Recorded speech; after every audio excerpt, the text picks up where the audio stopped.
যারা ধূমপান করে তারাও কিন্তু সচেতন হয়েও কিন্তু তারা ধূমপান করছে। মাননীয় সভাপতি, আমি বেশি কথা বলবো না, আমিও আমার দলে এত তথ্যের মাধ্যমে যে বিষয়টা পরিষ্কার করে দিয়েছে, আমার বেশি কথা বলার দরকার নেই। মাননীয় সভাপতি, লক্ষ্য করুন, সম্প্রতি ঘটে গেল এক হৃদয় বিদারক ঘটনা। বিমান দুর্ঘটনার ফলে কত মানুষ হলো আহত ও নিহত। আমার প্রশ্ন, আচ্ছা মাননীয় সভাপতি, পাইলট তৌকির কি উচ্চশিক্ষিত সচেতন ছিল না? তাহলে কেন পারেনি বিমান দুর্ঘটনা রোধ করতে? কেন পারেনি মানুষগুলোকে বাঁচাতে? মাননীয় মডারেটর, এর মধ্যে একজন দোকানদারের কথা বলা যাক। তার তো উচিত মানুষ হিসাবে মানুষকে কিভাবে সাহায্য করা যায় সেই বিষয়টি দেখা। তার পরিবর্তে সে কি করলো? পানির দাম করলো 40 টাকা থেকে 600 টাকা। সে কি সচেতন নয়?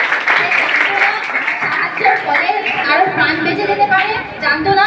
সে জানতো, অবশ্যই জানতো। যদি সচেতনতার ফল এই হয়, তাহলে এই সচেতনতার কোনো প্রয়োজন নেই।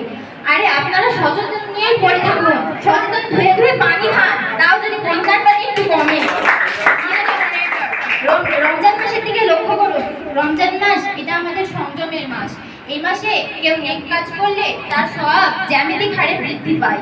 কেউ নফল ইবাদত করলে ফরজ ইবাদতের সমান সওয়াব পায়। আর ফরজ ইবাদত করলে তার 70 গুণ থেকে 700 গুণ পর্যন্ত সওয়াব বৃদ্ধি পায়। অন্যান্য মাসে নেক কাজে গাণিতিক হারে সওয়াব পায়, কিন্তু রমজান মাসে তার জ্যামিতিক হারে বৃদ্ধি পায়। কিন্তু মানুষ সচেতন হয়েও মানুষ ধোকা দিচ্ছে জনগণকে, পণ্য দ্রব্যের দাম 2 গুণ ও 3 গুণ বৃদ্ধি করে।